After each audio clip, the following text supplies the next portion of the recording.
Martin Luther avait comme slogan « Retirez la messe, détruisez l'Église ». Saint Alphonse a dit, citation, « Aussi le démon a-t-il toujours cherché, au moyen des hérétiques, à priver le monde de la messe, en les faisant les précurseurs de l'Antéchrist, qui avant tout tâchera d'abolir et abolira réellement le saint sacrifice de l'autel en punition des péchés des hommes selon la prédiction de Daniel. Or la force lui fut donnée contre le sacrifice perpétuel. » Dans cette vidéo, nous démontrerons que le Novus Ordo ou la nouvelle messe n'est pas catholique, est sacrilège, scandaleuse, blasphématoire et sans aucun doute invalide. La messe traditionnelle en latin, l'acte d'adoration le plus sacré du rite romain de l'Église catholique, a été codifié par le pape Saint Pie V dans sa bulle Quo Primum en 1570.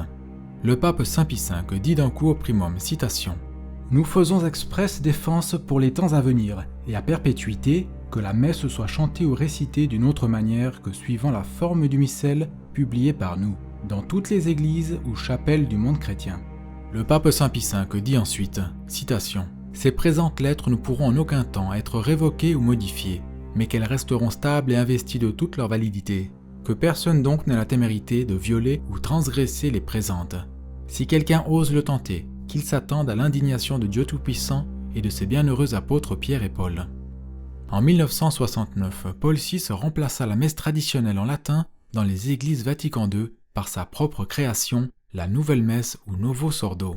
Depuis ce moment-là, le monde a pu voir dans les églises Vatican II qui célèbrent la Nouvelle Messe ou Novus Ordo ce qui suit.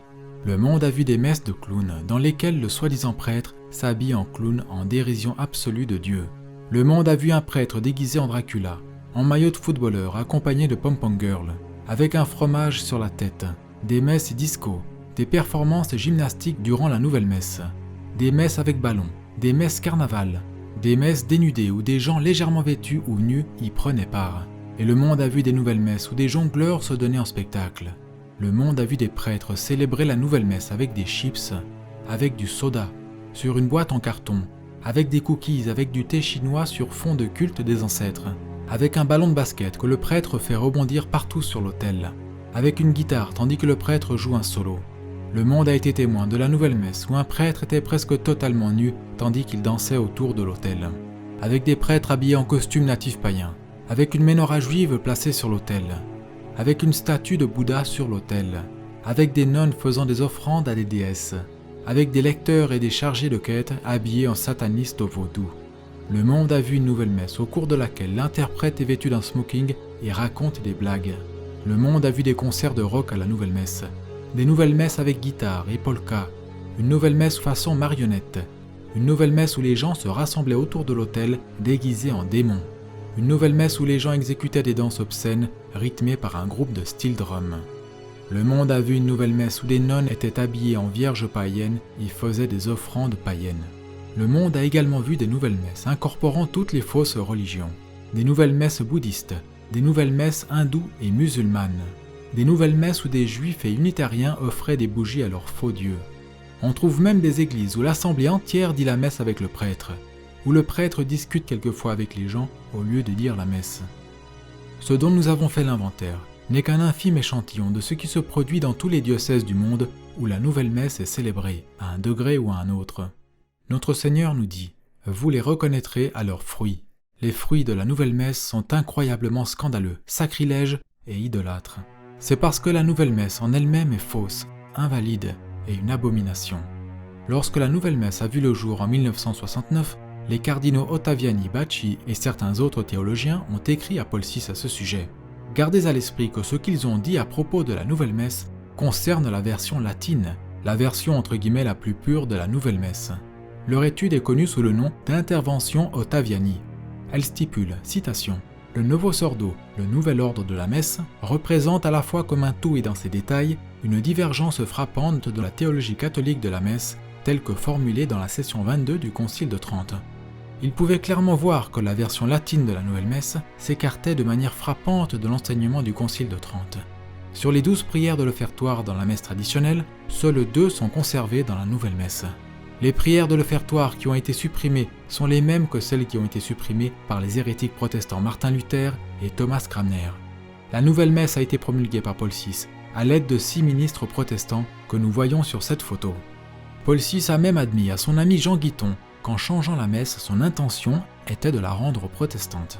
Jean Guiton, ami intime de Paul VI, a écrit, citation, « L'intention du pape Paul VI à l'égard de ce qui est communément appelé la nouvelle messe était de réformer la liturgie catholique de telle manière qu'elle devait presque coïncider avec la liturgie protestante. Il y avait chez Paul VI une intention œcuménique de retirer, ou du moins corriger, ou du moins relâcher ce qui était trop catholique au sens traditionnel dans la messe. Et je répète, rapprocher la messe catholique de la messe calviniste. Donc Paul VI a retiré ce qui était trop catholique dans la messe.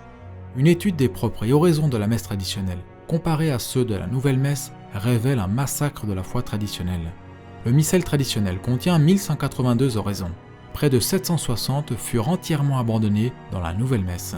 Parmi les 36% environ qui restaient, les réviseurs en ont modifié plus de la moitié avant de les introduire dans le nouveau missel. Ainsi, seuls 17% des oraisons de la messe traditionnelle ont été conservées dans la nouvelle messe. Ce qui est aussi frappant, c'est le contenu des révisions faites aux oraisons. Les oraisons traditionnelles qui décrivaient les concepts suivants ont été spécifiquement retirées dans le nouveau missel.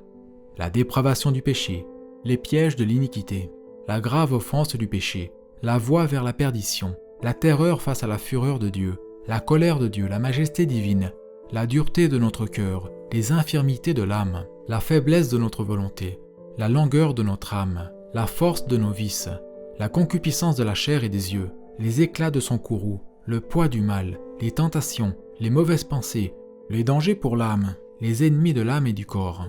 Les oraisons qui décrivaient les choses suivantes ont également été retirées. L'heure de sa mort, la perte du paradis, la mort éternelle, la peine éternelle, les douleurs de l'enfer et son feu. Un accent particulier a été mis pour abolir dans la nouvelle messe les oraisons qui décrivaient le détachement du monde, les prières pour les défunts, la vraie foi et l'existence de l'hérésie, les références à l'église militante, les mérites des saints, les miracles et l'enfer. On peut voir les résultats de ce massacre de la foi traditionnelle de par les propres de la nouvelle messe. La nouvelle messe est pleine de sacrilèges et de profanations et des abominations les plus ridicules que l'on puisse imaginer parce qu'elle reflète une fausse religion qui a abandonné la foi catholique traditionnelle. La fausse religion que reflète la nouvelle messe est une raison pour laquelle elle est complètement vide. C'est la raison pour laquelle ses fruits sont totalement désolants, stériles et effroyablement mauvais. Pour le dire simplement, la religion pratiquée dans les églises où la nouvelle messe y est dite est complètement sacrilège en plus d'être une vaine célébration de l'homme. Même Dietrich von Hildebrand, un partisan de la religion Vatican II, a déclaré au sujet de la nouvelle messe, citation, « Vraiment, si on avait confié la ruine de la liturgie à l'un des démons du livre Tactique du diable de C.S. Lewis, il ne l'aurait pas mieux fait. » À l'exception d'une seule génuflexion du célébrant après la consécration, presque tout signe de respect pour le corps et le sang du Christ qui caractérisait la messe traditionnelle a été soit supprimé, soit rendu optionnel dans la nouvelle messe. Il n'est plus obligatoire que les objets sacrés soient dorés s'ils ne sont pas faits de métaux précieux. Les objets sacrés, que seules les mains ointes d'un prêtre peuvent toucher, sont maintenant manipulés par tous. Le prêtre serre fréquemment les mains avant de distribuer l'hostie. De plus, l'instruction générale de la nouvelle messe déclare que les autels n'ont plus besoin d'être en pierre naturelle, qu'une pierre d'autel contenant les reliques de martyrs n'est plus nécessaire, qu'un seul tissu est requis sur l'autel, qu'il n'est pas nécessaire d'avoir un crucifix ou même des bougies sur l'autel. Pas une seule des exigences obligatoires développées depuis 2000 ans pour s'assurer que l'autel possède la dignité appropriée n'est conservée dans la nouvelle messe. Lorsque les protestants se sont séparés de l'Église catholique en Angleterre au XVIe siècle, ils ont altéré la messe, en sorte qu'elle reflète leurs croyances hérétiques. Les autels ont été remplacés par des tables, le latin remplacé par l'anglais, les statues et les icônes retirées des églises. Le dernier évangile et le confiteor ont été abolis. La communion se distribuait dans la main. D'autres changements ont eu lieu. La messe se disait à haute voix et faisait face à l'assemblée. La musique traditionnelle a été mise de côté et remplacée par de la nouvelle musique. 3/4 des prêtres en Angleterre se sont ralliés à la nouvelle cérémonie. Mais c'est aussi précisément ce qui s'est produit à nouveau en 1969 lorsque Paul VI a promulgué la nouvelle messe, le Novus Ordo Missae. Les similitudes entre le livre de prière anglican de 1549 et la nouvelle messe sont frappantes. Un expert a fait la remarque suivante, citation, « L'on peut mieux évaluer la mesure avec laquelle la messe Novus Ordo s'écarte de la théologie du Concile de Trente en comparant les prières que le Concilium retira de la liturgie avec celles retirées par l'hérétique Thomas Cranmer. La coïncidence n'est pas simplement frappante, elle est horrifiante. En fait, cela ne peut pas être une coïncidence. Afin de souligner leur croyance hérétique, à savoir que la messe n'est pas un sacrifice, mais juste un repas, les protestants avaient retiré l'autel pour le remplacer par une table. Les chefs protestants hérétiques ont déclaré, citation, « La forme d'une table fera évoluer le simple des opinions superstitieuses de la messe papiste vers l'usage correct du repas du Seigneur, car l'usage d'un autel est d'y faire un sacrifice. L'usage d'une table est de servir les hommes pour qu'ils mangent dessus. » Le martyr catholique gallois, Richard Gwyn, a déclaré en guise de protestation contre ce changement, citation, « Au lieu d'un autel se trouve une misérable table, au lieu du Christ se trouve du pain. » Et saint Robert Bellarmine remarquait la chose suivante, citation, « Quand nous entrons dans les temples des hérétiques, où il n'y a rien mis à part une chaire pour prêcher et une table pour faire un repas, nous avons l'impression d'entrer dans une salle profane et non dans la maison de Dieu. » Mais tout comme les nouvelles célébrations des révolutionnaires protestants, la nouvelle messe est célébrée sur une table. Le livre de prière anglican de 1549 était aussi appelé, ouvrez les guillemets, le repas du Seigneur et la Sainte Communion, communément appelée la messe, fermez les guillemets.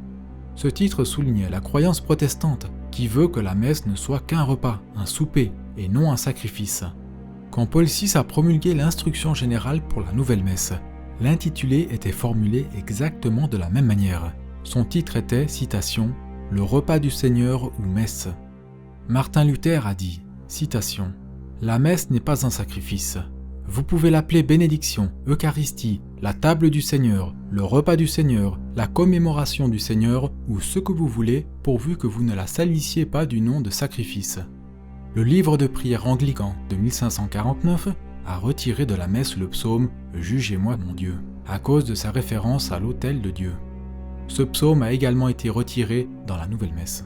Le livre de prière anglican de 1549 a retiré de la messe la prière qui commence par « Effacez s'il vous plaît ô Seigneur nos péchés », car elle évoque le sacrifice. Elle a également été supprimée dans la nouvelle messe.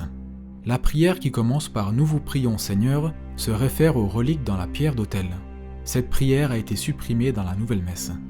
Dans le livre de prière anglican de 1549, l'introïte, le Kyrie, le Gloria, la collecte, l'épître, l'évangile et le credo ont tous été conservés. Ils sont tous conservés dans la nouvelle messe. Dans le livre de prière anglican de 1549, le dialogue « Élevez vos cœurs », la préface et le Sanctus ont été conservés. Il en est de même dans la nouvelle messe. Il faudrait aussi noter que la prière de l'offertoire dans la nouvelle messe, qui commence par « Tu es béni, Dieu de l'univers », est tirée d'une prière de table juive.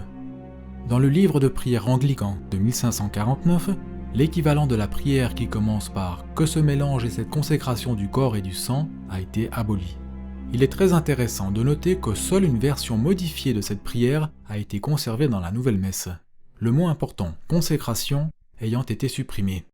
Le livre de prière anglican de 1549 a abandonné la discipline du rite romain qui est de distribuer la communion sous une seule espèce, pour donner la communion sous deux espèces.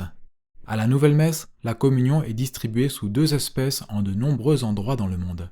La version de 1552 du livre de prière anglican enseigne que la communion doit se donner dans la main pour signifier que le pain est du pain ordinaire et que le prêtre ne diffère pas en essence d'un laïc.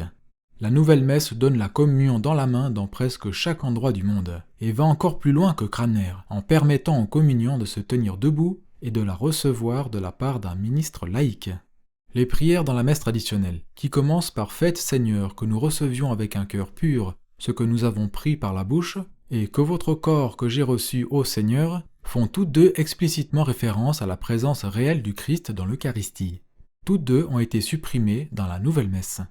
La prière qui commence par « Recevez favorablement, ô Trinité Sainte » était la prière la moins acceptée de tous les protestants après la communion, en raison de sa référence au sacrifice propitiatoire. Martin Luther et aussi Cranmer dans son livre de prière anglican l'ont supprimée. En suivant leur conduite, elle a été supprimée dans la nouvelle messe. Passons maintenant au dernier évangile. Si le dernier évangile qui clôture la messe traditionnelle avait été inclus dans la nouvelle messe, alors la nouvelle messe se serait heurtée au modèle des cérémonies protestantes qui se concluent par une bénédiction. Il n'a donc pas été inclus dans la nouvelle messe. Les prières après la messe traditionnelle, les prières léonines incluant l'Ave Maria, le Salve Regina, l'Ô Dieu notre refuge, la prière à Saint Michel et l'appel au Sacré-Cœur formaient en pratique une partie importante de la liturgie. Il serait difficile d'imaginer 5 prières moins compatibles avec le protestantisme. Elles ont toutes été supprimées dans la nouvelle messe. Considérant tout cela, même Michael Davis était d'accord, citation. Il est incontestable que le rite romain a été détruit. Dans les messes Novus Ordo de Requiem, les messes pour les défunts, le mot âme n'est même pas mentionné une seule fois. En plus du fait que la nouvelle messe est une cérémonie protestante, nous voyons également que les églises Novus Ordo ressemblent de façon frappante et incontestable aux loges maçonniques. Regardez les photos, voici une loge franc-maçonne. Et ici une église Novus Ordo. Nous ne pouvons presque pas faire la différence. Dans les deux, l'accent est mis sur l'homme, avec la chaire de président au centre et une emphase circulaire. C'est peut-être parce que le principal architecte de la nouvelle messe de Paul VI a été le cardinal Annibale Bognini, qui était franc-maçon. Bognini était le président du concilium qui rédigea la nouvelle messe de Paul VI. Bognini a été initié dans une loge franc-maçonne le 23 avril 1963, selon le registre maçonnique de 1976. Le 19 mars 1965, l'archevêque Bognini déclara, citation, « Nous devons dépouiller nos prières catholiques et la liturgie catholique de tout ce qui pourrait représenter une entrave à nos frères séparés, à savoir les protestants. » Mais le plus gros problème avec la nouvelle messe, c'est qu'elle est invalide. Jésus-Christ n'est pas présent dans la nouvelle messe, parce que la nouvelle messe a altéré les paroles de consécration. Un sacrement est dit valide s'il a lieu. Le sacrement de l'Eucharistie est valide si le pain et le vin deviennent réellement le corps, le sang, l'âme et la divinité de Jésus-Christ. Pour qu'un sacrement soit valide, matière, forme, ministre et intention doivent être présents. Pape Eugène IV, Concile de Florence 1439, citation. Tous ces sacrements sont accomplis par 3 constituants, des choses qui en sont comme la matière, des paroles qui en sont comme la forme, et la personne du ministre qui confère le sacrement avec l'intention de faire ce que fait l'Église. Si l'un de ces constituants manque, le sacrement n'est pas accompli. Le problème avec la validité de la nouvelle messe vient de la forme, les paroles nécessaires pour réaliser le sacrement de l'Eucharistie. La forme nécessaire pour réaliser l'Eucharistie dans le rite romain a été promulguée par le pape Eugène IV au Concile de Florence. Pape Eugène IV, Concile de Florence 1441. Citation. La sacro-sainte Église romaine, affermie par la doctrine et l'autorité des apôtres Pierre et Paul, dans la consécration du corps du Seigneur, elle utilise cette formule. « Ceci est mon corps, dans celle du sang, car ceci est le calice de mon sang, nouvelle et éternelle alliance, mystère de foi, qui pour vous et pour beaucoup sera répandu en rémission des péchés. » Dans le décret du pape Saint Pie V, De Defectibus, on trouve ces mêmes paroles. Pape Saint Pie V, De Defectibus, citation. Les paroles de la consécration, qui sont la forme de ce sacrement, sont celles-ci. « Ceci est mon corps » et « Car ceci est le calice de mon sang, nouvelle et éternelle alliance, mystère de foi, qui pour vous et pour beaucoup sera répandu en rémission des péchés. » Or, si quelqu'un venait à retirer ou altérer quoi que ce soit dans la forme de la consécration du corps et du sang, et dans ce changement de parole, la nouvelle formulation ne parvenait pas à signifier la même chose, il ne consacrerait pas le sacrement. Cet enseignement figurait sur la partie frontale de chaque missel d'autel romain de 1570 à 1962. Les paroles que le Concile de Florence mentionne sont déclarées nécessaires par le pape Saint Pie V. Voilà pourquoi toutes ces paroles de consécration sont en gras dans les missels d'autel romains traditionnels, et que le missel romain enseigne aux prêtres de tenir le calice jusqu'à l'achèvement de toutes ces paroles. L'enseignement du pape Saint Pie V déclare également que si les paroles de consécration sont changées de sorte que le sens en soit altéré, le prêtre ne réalise pas le sacrement. Dans la nouvelle messe, les paroles de la consécration ont été drastiquement changées et la signification a été altérée. Premièrement, la version originale en latin de la nouvelle messe a retiré les paroles Mysterium Fidei, mystère de foi, des paroles de la consécration. Ceci cause un doute grave, car Mysterium Fidei fait partie de la forme dans le rite romain de la messe. Bien que les paroles Mysterium Fidei ne fassent pas partie de certaines des formules de la consécration du rite oriental, elles ont été déclarées comme faisant partie du rite romain. Elles se trouvent aussi dans certains rites orientaux. Le pape Innocent III et le canon de la messe nous disent également que les paroles Mysterium Fidei ont été données par Jésus-Christ lui-même. Les paroles Mysterium Fidei dans la consécration sont une référence évidente à la présence réelle du Christ dans l'Eucharistie. Ces paroles ont elles aussi été retirées par l'hérétique Thomas Cranmer dans son livre de prière anglican de 1549, à cause de leur claire référence à la présence réelle du Christ dans l'Eucharistie. Lorsque les hérétiques retirent des mots d'un rite qui contredirait la signification voulue du rite, un doute intervient. La nouvelle messe est maléfique, parce qu'elle prétend être la véritable messe alors qu'elle ne l'est pas.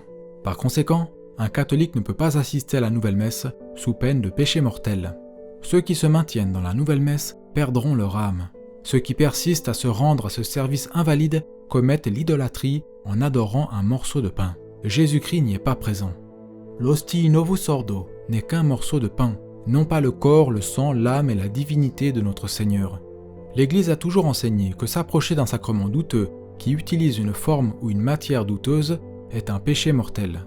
En fait, le pape Innocent XI, dans son décret du Saint-Office du 4 mars 1679, condamne même l'idée que des catholiques suivent l'opinion probable sur la validité du sacrement. Et la nouvelle messe n'est pas seulement douteuse, elle est clairement invalide. En réalité, elle est pire qu'une cérémonie protestante. C'est une abomination qui falsifie les paroles de Jésus-Christ et la foi catholique. Voilà pourquoi les fruits de la nouvelle messe sont si mauvais, si pourris, si maléfiques et si nuisibles à la foi. Il y a une similitude frappante entre la nouvelle messe et le service institué par Cranmer suite à la réforme protestante. Le pape Saint Pie V a dit aux catholiques de cette époque qu'ils avaient interdiction d'assister à de tels services. En réalité, beaucoup ont choisi la mort plutôt que de se rendre à ces églises, où la forme de prière de Cranmer était récitée. Si de vrais catholiques ont choisi la mort plutôt que de se rendre à une messe telle que la messe Novus Ordo, la réponse des fidèles doit être la même aujourd'hui. Le nouveau rite d'ordination. Le nouveau rite des Saints Ordres a été approuvé et imposé par Paul VI le 18 juin 1968. L'information suivante est absolument cruciale pour tous les catholiques, puisqu'elle concerne la validité de presque tous les soi-disant prêtres ordonnés au sein des structures diocésaines depuis approximativement 1968. Et par conséquent, elle concerne la validité d'innombrables confessions, messes indultes, etc. Dans le nouveau rite d'ordination, Paul VI a retiré l'une des paroles, le mot « hôte » de la forme qui a été déclarée comme étant nécessaire pour la validité par le pape Pie XII dans sa constitution apostolique Sacramentum Ordinis du 30 novembre 1947. Ce changement de Paul VI introduit un doute quant à la validité du nouveau rite d'ordination. Cependant, le fait que l'une des paroles de la forme essentielle ait été retirée n'est pas le seul problème avec le nouveau rite d'ordination promulgué par Paul VI. Les points suivants sont tout autant significatifs, parce que le sacrement des Saints Ordres, bien qu'institué par notre Seigneur Jésus-Christ, n'a pas été institué par notre Seigneur avec une forme sacramentelle spécifique, de sorte que la forme des paroles dans l'ordination reçoit sa signification et son importance du rite et des cérémonies environnantes. Dans sa célèbre bulle du 13 septembre 1896, Apostolice Curae, le pape Léon XIII déclare solennellement que les ordinations anglicanes sont invalides. Cela veut dire que la secte anglicane n'a pas de prêtre ou d'évêque valide. Pape Léon XIII, Apostolice Curae, 13 septembre 1896. Citation. Nous prononçons et déclarons que les ordinations conférées selon le rite anglican ont été et sont absolument vaines et entièrement nulles. En faisant cette déclaration solennelle, il faut comprendre que le pape Léon XIII ne rendait pas invalides les ordinations anglicanes, mais plutôt déclarait qu'elles sont invalides à cause des défauts dans le rite. Mais quels sont ces défauts ou problèmes que Léon XIII voyait dans le rite anglican et qui contribuaient à son invalidité? Pape Léon XIII, Apostolice Curae, 13 septembre 1896. Citation. Nous ne citerons qu'un seul des nombreux arguments qui montrent combien ces formules du rite anglican sont insuffisantes pour le but à atteindre. Il tiendra lieu de tous les autres. Dans ces formules, on a retranché de propos délibérés tout ce qui, dans le rite catholique, fait nettement ressortir la dignité et le devoir du sacerdoce. Elle ne peut donc être la forme convenable et suffisante d'un sacrement, celle qui passe sous silence ce qui devrait y être spécifié expressément. Pape Léon XIII, Apostolice Curae, citation.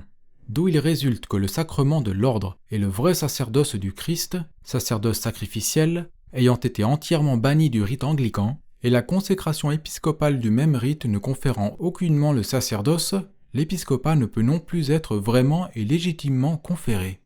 Pape Léon XIII, Apostolice Curae, citation. Dans tout l'ordinal, non seulement il n'est fait aucune mention expresse du sacrifice, de la consécration, du sacerdoce, du pouvoir de consacrer et d'offrir le sacrifice, mais encore les moindres traces de ces institutions, qui subsistaient encore dans les prières du rite catholique en partie conservées, ont été supprimées et effacées avec le soin signalé plus haut. Ainsi apparaissent d'eux-mêmes le caractère et l'esprit original de l'ordinal. Ces choses décrites par le pape Léon XIII, comme l'effondrement du rite anglican d'ordination, le retrait systématique de toute référence obligatoire au sacrifice de la messe, à la consécration au vrai sacerdoce sacrificiel, sont précisément les choses qui se sont produites dans le nouveau rite d'ordination promulgué par Paul VI. Dans son livre L'ordre de Melchisédek, Michael Davis est forcé d'admettre les faits suivants. Citation. Chaque prière dans le rite traditionnel d'ordination, qui indiquait spécifiquement le rôle essentiel d'un prêtre, à savoir un homme ordonné pour offrir le sacrifice propitiatoire pour le vivant et le mort, a été retirée dans le nouveau rite de Paul VI. Dans la plupart des cas, elle correspondait précisément aux prières retirées par les réformateurs protestants, ou si ce ne sont pas strictement les mêmes, elles le ressemblent clairement. Citation. Il n'y a pas une seule prière obligatoire dans le nouveau rite d'ordination lui-même qui indique clairement que l'essence du sacerdoce catholique est l'attribution des pouvoirs pour offrir le sacrifice de la messe et absoudre les hommes de leurs péchés, et que le sacrement confère un caractère qui différencie un prêtre d'un laïc, non seulement en degré, mais en essence. Il n'y a dedans aucune parole qui soit incompatible avec la croyance protestante. Des protestants ont aussi été consultés pour la formulation du nouveau rite d'ordination. Voici quelques-unes des prières et cérémonies spécifiques qui mettent en évidence la véritable nature du sacerdoce dans le rite traditionnel et qui ont été expressément retirées du nouveau rite d'ordination de Paul VI. Dans le rite traditionnel, l'évêque s'adresse aux ordinants et dit, citation, « Car la fonction du prêtre est d'offrir le sacrifice, de bénir, de présider, de prêcher et de baptiser. » Cette admonition a été abolie. Par la suite, l'évêque récite cette prière, citation, qu'ils conservent pur et sans tache le caractère de leur ordination, que par leur sainte bénédiction, le pain et le vin soient changés au corps et au sang de votre divin Fils. Cette prière a été abolie. Dans le rite traditionnel, l'évêque entonne ensuite une prière. Tout en donnant l'onction à chaque prêtre, il dit, citation, « Daignez Seigneur consacrer et sanctifier ses mains par cette onction, et par notre bénédiction, afin que tout ce qu'elles consacreront soit consacré et sanctifié, au nom de Jésus-Christ notre Seigneur. » Cette prière a été abolie, et cette prière était si significative qu'elle était même mentionnée par Pie XII dans Mediator Dei, citation. « Eux seuls, les prêtres, sont marqués du caractère indélébile qui les fait conformes au Christ prêtre. D'eux seuls les mains ont été consacrées, afin que tout ce qu'ils béniraient soit béni, et tout ce qu'ils consacreraient soit consacré et sanctifié au nom de notre Seigneur Jésus-Christ. » Notez que Pie XII, en parlant de la manière avec laquelle les prêtres sont marqués dans l'ordination, fait référence à cette très importante prière qui a été spécifiquement abolie dans le nouveau rite de 1968 de Paul VI. Peu de temps après cette prière, dans le rite traditionnel, l'évêque dit à chaque homme sur le point d'être ordonné, citation, « Recevez le pouvoir d'offrir à Dieu le saint sacrifice et de célébrer la messe pour les vivants et les défunts au nom du Seigneur. » Cette prière d'une importance exceptionnelle a été abolie dans le nouveau rite. À la fin, l'évêque applique ses deux mains sur la tête de chacun et dit, citation, « Recevez le Saint-Esprit. Les péchés seront remis à ceux à qui vous les remettrez, et ils seront retenus à ceux à qui vous les retiendrez. » Cette cérémonie et cette prière ont été abolies. Finalement, avant de clôturer la messe, l'évêque donne une bénédiction. Citation, « Que la bénédiction de Dieu Tout-Puissant, Père, Fils et Saint-Esprit descende sur vous, afin que vous soyez bénis dans l'ordre sacerdotal, et que vous offriez, pour les péchés et les offenses du peuple, des sacrifices propitiatoires au Dieu Tout-Puissant, à qui appartiennent l'honneur et la gloire dans tous les siècles des siècles. » Cette bénédiction a été abolie. Conclusion. Il est absolument évident, de par ces faits, qu'il n'y a pas d'intention dans le nouveau rite d'ordonner un vrai prêtre sacrificiel. Chaque référence indispensable au vrai sacerdoce sacrificiel est délibérément supprimée, tout comme dans le rite anglican qui fut déclaré invalide par le pape Léon XIII pour cette même raison. Ainsi, les paroles suivantes prononcées par le pape Léon XIII s'appliquent précisément au nouveau rite de Paul VI. Pape Léon XIII, Apostolice Curae, 13 septembre 1896. Citation. Dans tout l'ordinal, non seulement il n'est fait aucune mention expresse du sacrifice, de la consécration, du sacerdoce, du pouvoir de consacrer et d'offrir le sacrifice, mais encore les moindres traces de ces institutions, qui subsistaient encore dans les prières du rite catholique en partie conservées, ont été supprimées et effacées avec le soin signalé plus haut. Le nouveau rite correspond précisément à cette description. Quelqu'un pourrait-il nier ce fait? Non, le faire serait un faux témoignage. Le nouveau rite d'ordination a spécifiquement supprimé le sacerdoce sacrificiel. L'intention qu'il manifeste est par conséquent contraire à l'intention de l'Église et ne peut pas suffire pour la validité. Il vaut aussi la peine de noter que Cranmer, en créant le rite anglican invalide, avait aboli le sous-diaconat et les ordres mineurs et les avait remplacés par un ministère à 3 degrés, évêque, prêtre et diacre. C'est exactement ce qu'a fait Paul VI. Conclusion. Cela veut dire que toute confession de péché mortel faite à des faux prêtres ordonnés dans le nouveau rite d'ordination du 18 juin 1968, utilisé dans les églises Vatican II, doit être faite à nouveau auprès d'un prêtre validement ordonné qui a été ordonné dans le rite traditionnel d'ordination par un évêque consacré dans le rite traditionnel de consécration épiscopale. Si vous ne vous rappelez pas les péchés qui ont été confessés à des faux prêtres du nouveau rite et ceux qui ont été pardonnés par un prêtre ordonné dans le rite traditionnel, alors un catholique doit faire une confession générale en mentionnant tous les péchés mortels s'il y en a qui pourraient avoir été confessés à un faux prêtre ordonné dans le rite de Paul VI, le nouveau rite. Cela veut forcément dire que sans même considérer les problèmes propres à la nouvelle messe, le nouveau sordo, qui la rendent invalide, celle-ci est invalide si elle est célébrée par tout faux prêtre ordonné dans le nouveau rite d'ordination. Le nouveau rite de consécration des évêques. Je vais maintenant brièvement parler du nouveau rite de consécration des évêques de Paul VI. Ceci est très important, car des groupes tels que la Fraternité Saint-Pierre, l'Institut du Christ-Roi et la Fraternité Saint-Jean ordonnent dans le rite traditionnel d'ordination, mais leurs ordinations sont souvent administrées par des faux évêques qui ont été faits tels dans le nouveau rite de consécration épiscopale. La forme dans le nouveau rite de Paul VI pour la consécration des évêques est radicalement différente de celle qui a été déclarée essentielle pour la validité par le pape Pie XII dans Sacramentum Ordinis. Les deux formes n'ont qu'une chose en commun, l'unique mot latin et, qui signifie et. Et dans le nouveau rite de consécration épiscopale, toute référence à la compréhension spécifiquement catholique de l'épiscopat a été supprimée, tout comme dans le nouveau rite d'ordination. En fait, il n'y a pas une seule déclaration non ambiguë au sujet de l'effet sacramentel de la consécration épiscopale. Dans le rite traditionnel de consécration, le consécrateur instruit le futur évêque en ces termes. Citation. Un évêque doit juger, interpréter, consacrer, ordonner, offrir, baptiser et confirmer. Ceci a été aboli dans le nouveau rite. Dans le rite traditionnel, il est demandé au futur évêque de confirmer sa croyance dans chacun des articles du credo. Ceci a été aboli dans le nouveau rite. Dans le rite traditionnel, il est demandé au futur évêque la chose suivante.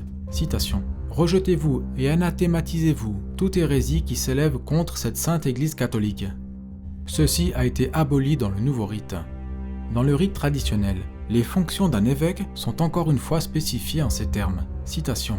Que les péchés soient retenus à ceux à qui il les retiendra, qu'ils soient remis à ceux à qui il jugera à propos de les remettre, que ce soit vous-même, Seigneur, qui l'établissiez dans la chaire de l'épiscopat. Cette prière tout entière a été abolie dans le nouveau rite. Conclusion. Le nouveau rite de consécration épiscopale de Paul VI a une forme radicalement différente de celle que Pie XII a déclarée comme étant nécessaire pour la validité. Par conséquent, le nouveau rite de consécration épiscopale ne peut pas être considéré comme valide. Tous les soi-disant prêtres ordonnés par des soi-disant évêques consacrés dans ce nouveau rite, même si le rite traditionnel d'ordination a été employé, comme c'est le cas de la plupart des prêtres de la Fraternité Saint-Pierre, ceux de l'Institut du Christ-Roi souverain prêtre, etc., ne peuvent pas être considérés comme des prêtres valides. Le nouveau rite de la confirmation. Le nouvel ordre de la confirmation a été promulgué le 15 août 1971 par Paul VI. La forme traditionnelle de la confirmation a été fondamentalement changée, ainsi que la matière de la confirmation. Dans le nouveau rite de confirmation de Paul VI, l'imposition traditionnelle des mains a été abolie, et d'autres huiles végétales peuvent remplacer l'huile d'olive qui était utilisée traditionnellement. Dans le Nouveau Testament, l'imposition des mains est toujours présente dans la confirmation. Voyez Actes 8-17 et Actes 19-6. Mais il n'y a pas d'imposition des mains dans le nouveau rite de confirmation. Celle-ci a été abolie. Ce fait à lui seul rend hautement douteux le nouveau rite de confirmation de Paul VI. Conclusion. En considérant tous ces changements, la validité de la nouvelle confirmation est hautement douteuse. L'extrême onction. Le nouveau rite de l'extrême onction a été promulgué par Paul VI le 30 novembre 1972. La matière dans le nouveau rite a été changée. À travers l'histoire de l'Église, l'huile d'olive était la matière du sacrement de l'extrême-onction. Pourtant, dans le nouveau rite, à la place de l'huile d'olive, toute autre huile végétale peut être utilisée. La bénédiction a été changée. Le Saint-Esprit n'est plus invoqué. La forme traditionnelle du sacrement a été changée et elle ne contient à présent aucune référence sans équivoque à la rémission des péchés.